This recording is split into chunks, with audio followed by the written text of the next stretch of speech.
So today we're going to be talking about biological spray programs. Very exciting. Um, Before I forget, there are pesticide points available for today's session. So be sure to hang out for the entire hour to get your point, and then we'll have a survey at the end. Make sure that you're filling out that survey right away. There's some timestamp magic that needs to happen. So yeah, just grab that when she's ready.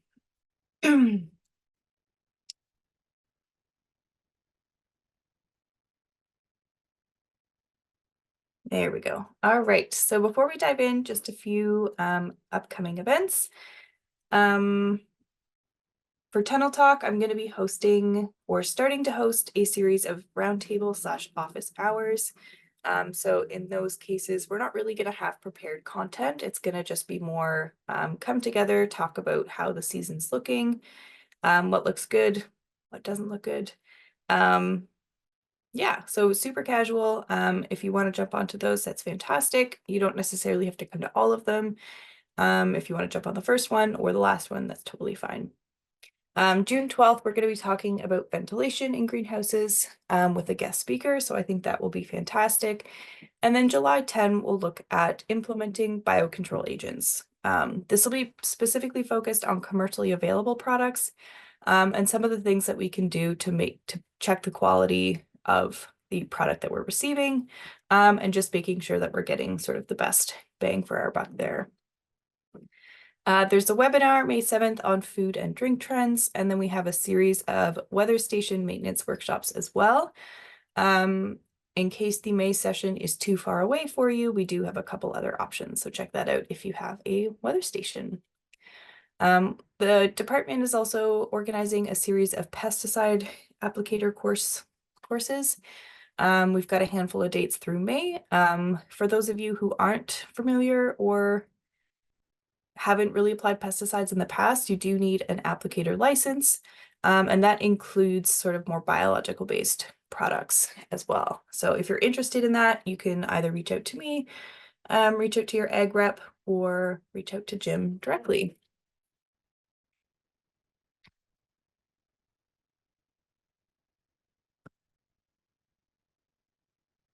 We're a little bit sticky this morning, I think.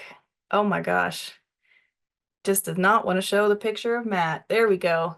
So just as a heads up, we have an interim vegetable specialist for this year up until April of next year. So if you guys do have any field veg related questions, be sure to reach out to him. So today we're going to be talking about biological spray programs. From what I saw anyways, there was definitely a higher disease pressure through 2023 compared to some previous years. And I really sort of wanted to take this opportunity just to talk about disease prevention in sort of a holistic, well-rounded manner. When we're talking about biological-based products, we typically don't see the level of control that we would see with more conventional products. And that's where we kind of have to rely on some of our cultural implementations and our biosecurity programming a little bit more than you might see in a conventional space. Ideally, we're all doing all of these holistic cultural things to reduce our reliance on these spray programs, but I just wanted to mention that it is especially important where we're looking at less intense chemistries. So there's a handful of things that we can control in our tunnel spaces. There's a pretty long laundry list of things that we can't, but I really want to focus on the areas where we can talk about it with other decision makers on the farm, with workers on the farm, and really try to implement a program that's going to work for you, work for the crop, and work for the people that are there. So I'm just going to talk about the things on this list a little bit, and then we could talk about actual spray programming. So order of entry. This is a pretty straightforward way to try to prevent introduction. And when I'm talking about introduction, there's sort of three tiers to that. Ideally, we're not introducing pests into our space.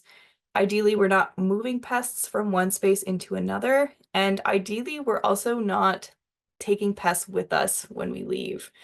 While that one might seem a little bit less important, we're talking about movement maybe from the greenhouse into your field plot, or we're talking about, you know, your friend came to visit and now they're carrying it to their farm. So really we don't want to see that unnecessary movement of disease.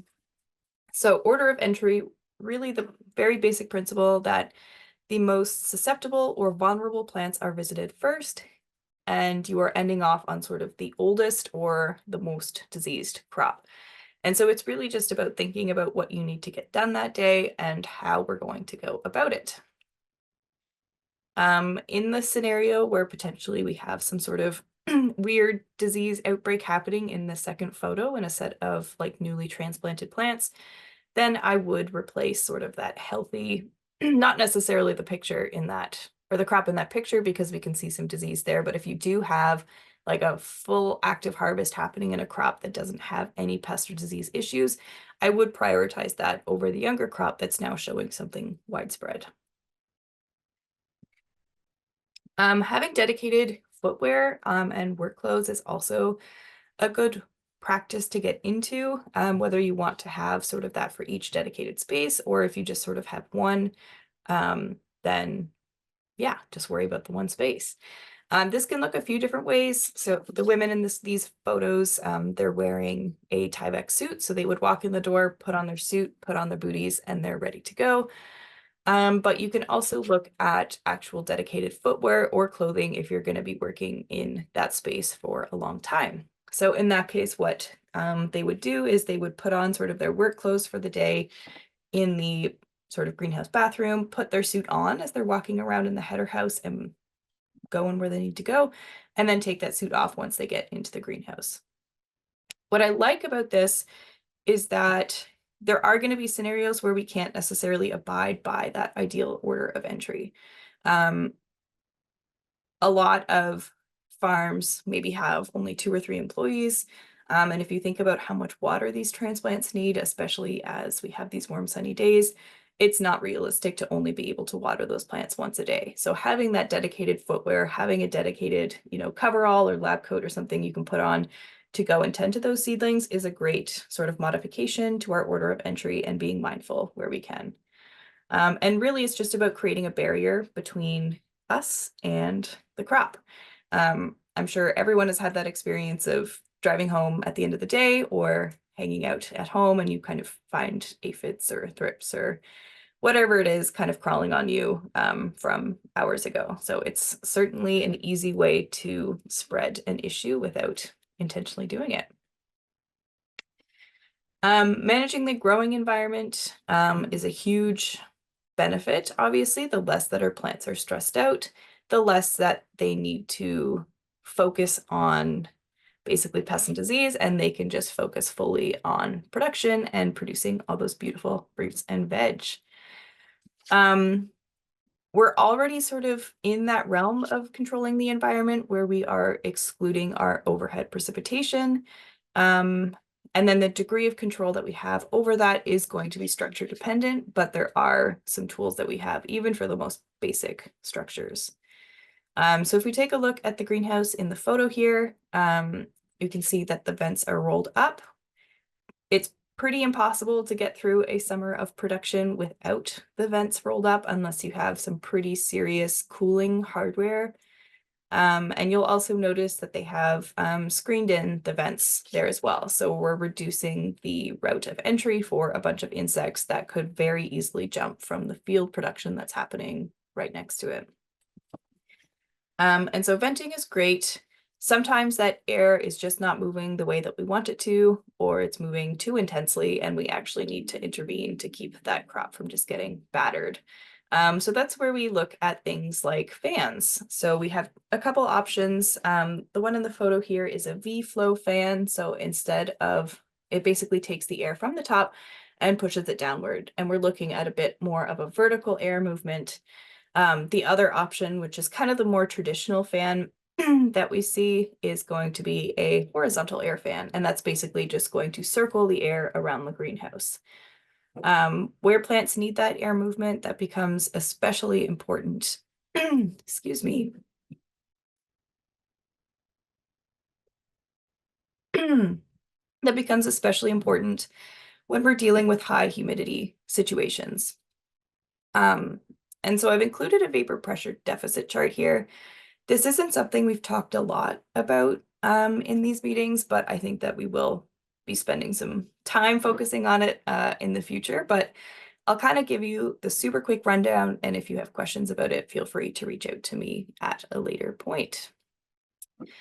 So unfortunately, when it comes to greenhouse production, we can't just sort of blanket value say we want 60% humidity. That value is going to change depending on the temperature that you have.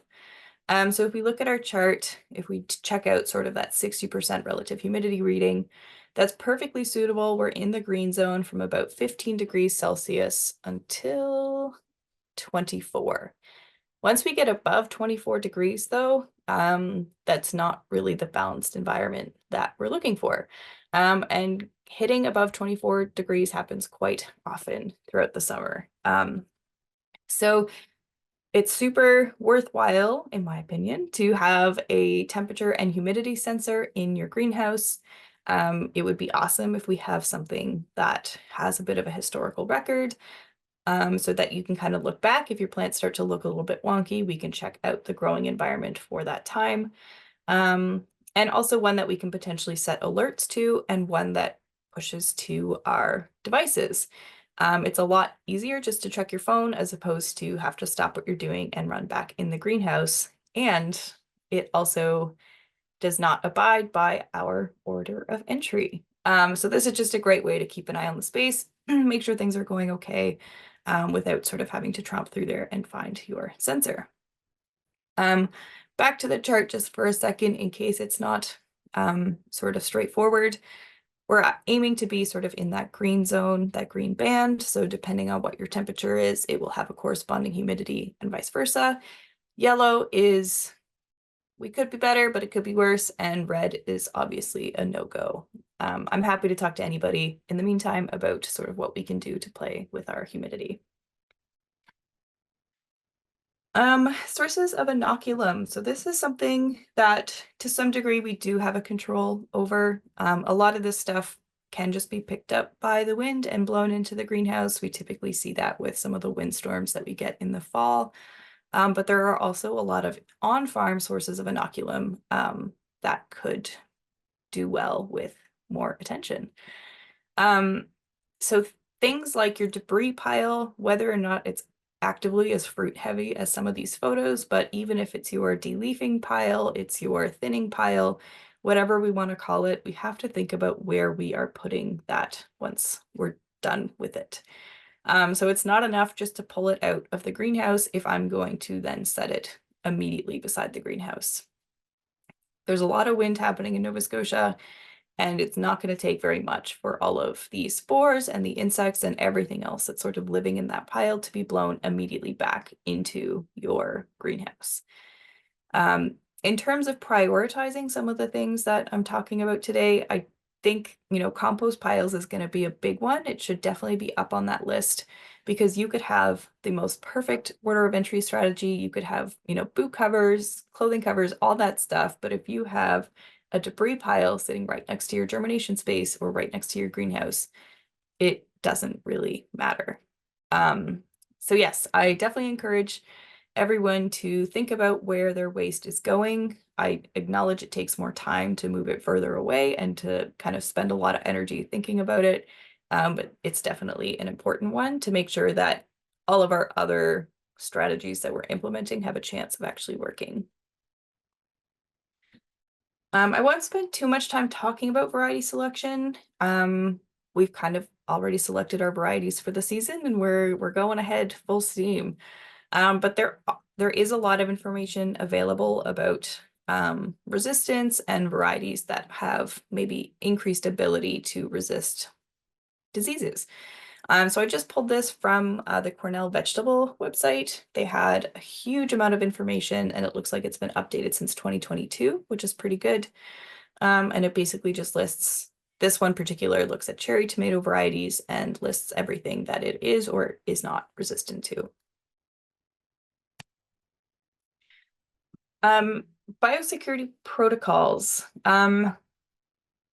Maybe not necessarily worth talking about each component of a biosecurity protocol, but really I'm using this just as a trigger to say that it's a good idea to sit down with sort of the decision makers of your farm, the people who work on the farm, and kind of come up with a plan of action. How do we want to approach biosecurity? What are some of the things that we can do, and what are some of the things that we really want to stick to?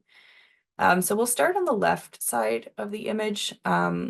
Looking at how you deal with incoming plant material is a big one. In an ideal world, we're sort of setting this aside and we're isolating it from our other plants or our other stock that are in the cooler or in the greenhouse, and making sure that any issues up, basically waiting it out to see how long it takes before those plants maybe have an issue. And if they don't, then we're good and we're able to integrate that into our production space. Not always super realistic. So some other things you can do is sort of come up with a routine series of tests. So in this photo, I think we chose bacterial canker on our tomatoes and a handful of viruses.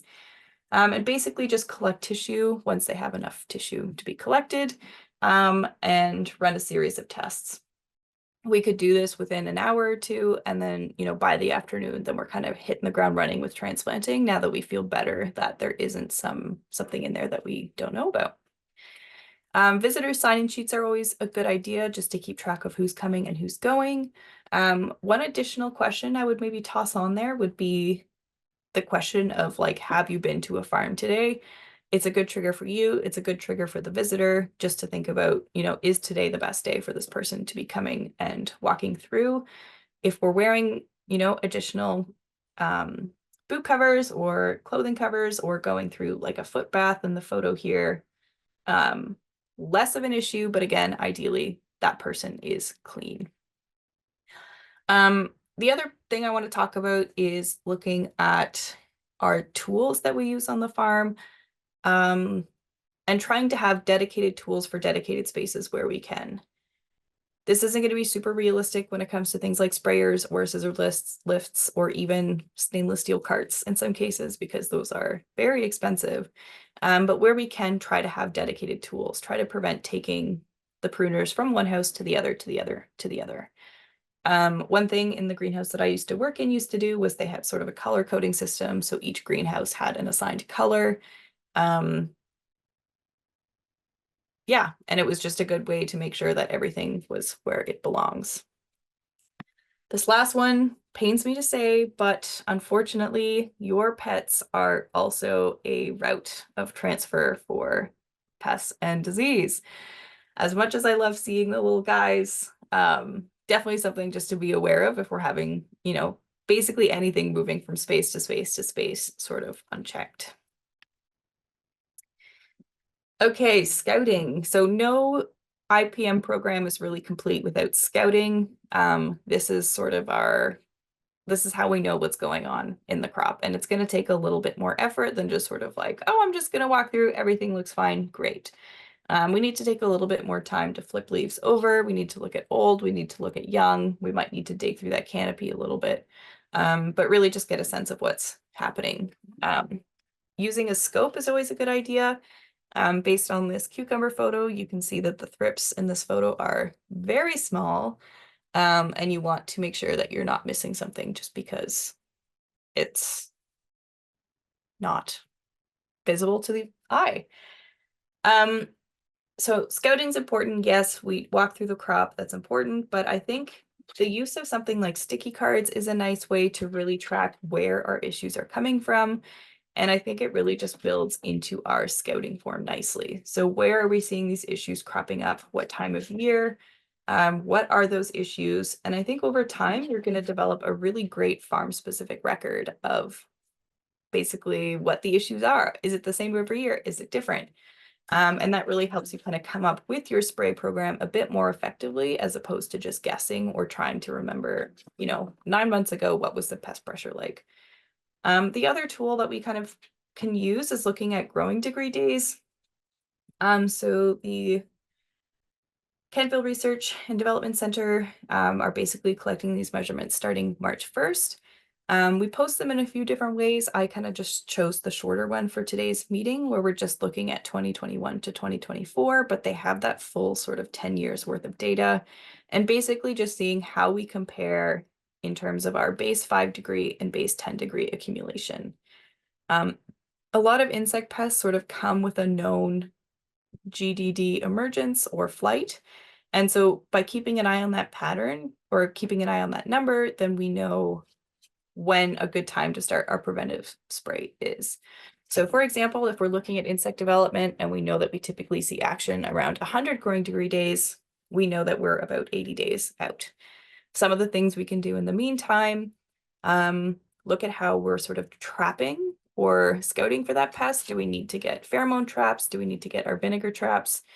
What products are we going to use? Do we want to use like trap crops? Do we want to use like banker plants for our beneficials? Do we need to order beneficials? So those are just some of the things that I think we can think about as we sort of ramp up into the production season. So this is just a quick summary of everything that we talked about. And then we sort of have, this is where we can come in with our preventative treatment as a way to work on our disease pressure.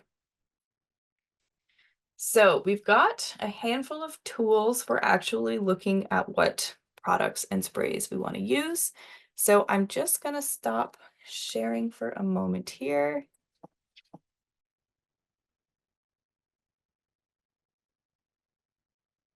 And I'm just going to pull up the Health Canada website here for us.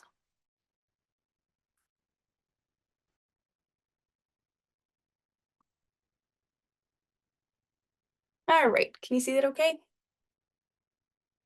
Great, okay. Are you seeing the presentation? Or are you seeing a website? Are you seeing this? I've seen the website. Great, thank you. Okay, so this is what the website looks like. I usually just put in a PMRA label search, and then there's a Health Canada option. This is sort of our search function. I don't know if it's me, but I have not found this to be hugely useful when we look at adding in multiple triggers. So if I type in tomato fusarium, it does not give me anything, but if I type in tomato, I'm going to get a whole list of products that are listed for use against everything and everything that's listed against it. So number of records, we have 491 products registered in tomato. We basically have everything under the sun from herbicides, insecticides, fungicides, and everything in between. So that's a lot of information to process or really be able to do anything about. So I'll start with this fantastic Control F. And so this isn't something that just works in a PDF, but we can also use it on here. So I've got root shield locked and loaded. I'm going to hit enter, and it basically brings me right down to the first root shield entry. So if we're interested in looking at the label, the actual, instructions for application, then we're going to want to click on the registration number. And so I've already done that. There we go. And that's going to open up the label for you. There's going to be a lot of information on here. I'm not going to spend too much time actually going through the label. We can do that in the applicator course with Jim Jocham, or again, feel free to reach out to me at a later date. But it basically has the product name. We've got the group up at the top. We've got a list of things that it's registered against, the list of crops, and it will specify typically greenhouse versus field production. So here we've got field grown cannabis and field grown hemp. And then again here for various other diseases. We've got the registration number here. We've got the active ingredient here, trichoderma, and about 10 pages worth of directions for use. If we want to apply to a drench, these are the crops we can do it to. If we want to do a dip application, that's only optional for ornamental crops. So a lot of good stuff on here. I just kind of wanted to show you what this label looks like. They've decided to use a table to talk about the different rates. We talk about diseases, and the level of control. So in this case, we're looking primarily at suppression as opposed to full-on control, and the number of days between applications. So relatively straightforward, but we definitely do have to scroll through, maybe see where our crop is defined at, what group, Yeah, so a lot of good information. And so I wanted to also highlight that these product labels do not look the same. So I've opened the label for oxidate. I also just grabbed that from the general search. Already we see that we don't sort of have that crop group at the top. We've got the active ingredients, but they're listed on a slightly different part of the page. And if we scroll down, this one's a little bit more text heavy, set out more in a paragraph. We're not necessarily seeing the same tables that we saw. So the directions to use are basically just written out. So just sort of a heads up, if you're not familiar with using these labels and these products, that the labels are going to look different. This is where control find really becomes your friend. So if I'm looking for entry, re-entry intervals, I can just type in entry and it'll kind of boot me right to that part right at the start. Okay, so we have sort of our general search tool. Up next, we have our fantastic new Perennia pest guides.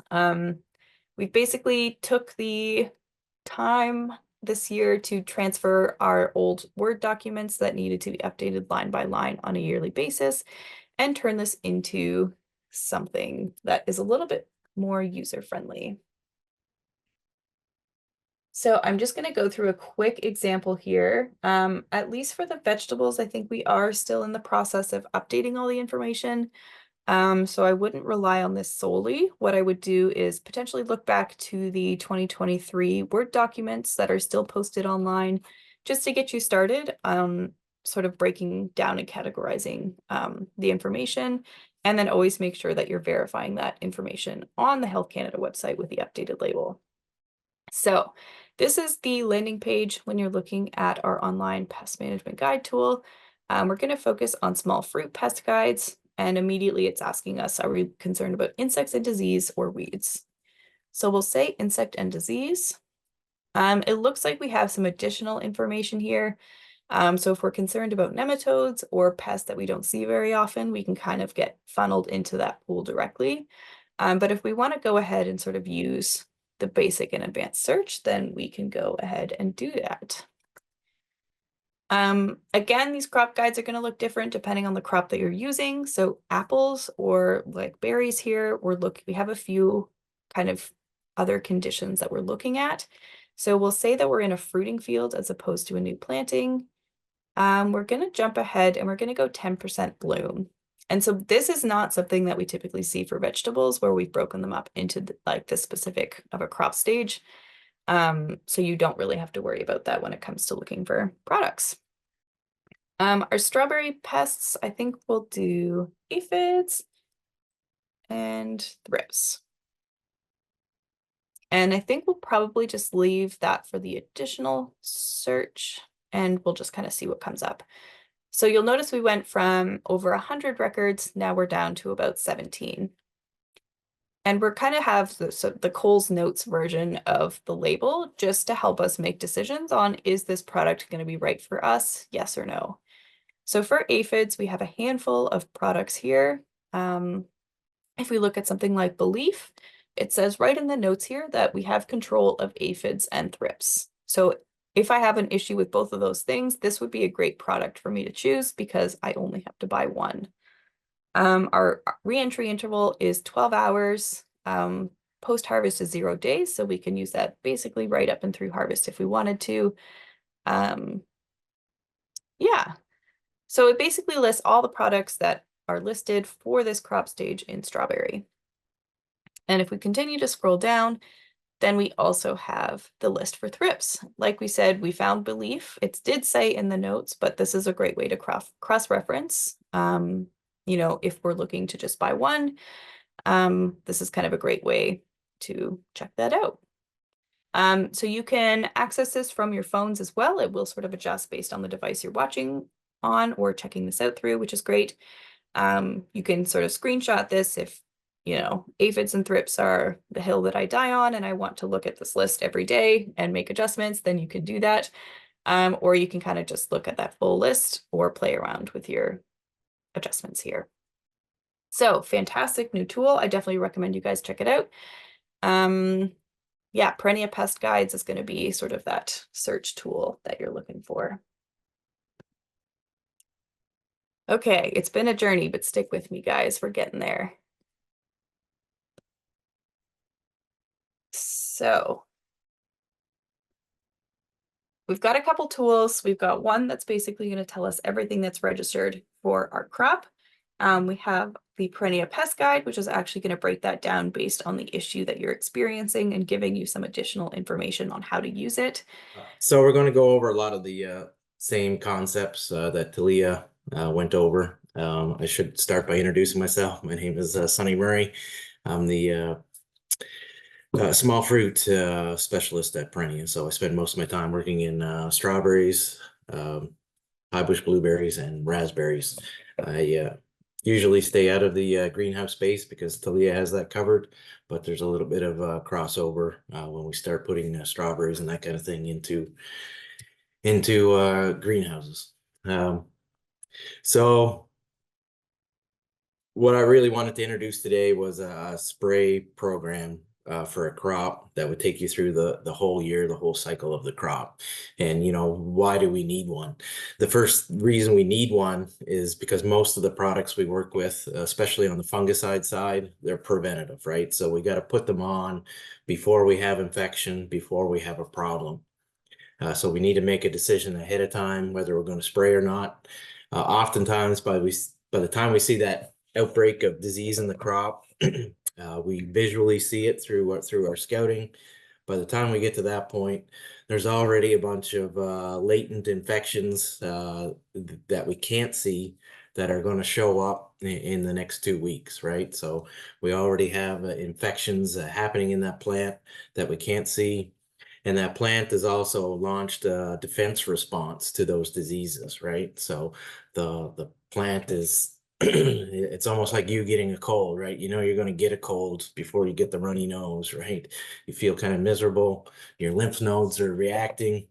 Um, you're slowing down. You're feeling sluggish before you have that cold outbreak, and that's really no different from the plant, right? The plant is taking its energy away from production, put it into defense mode. So that comes at a yield cost, right? So we got to keep that in the back of our mind.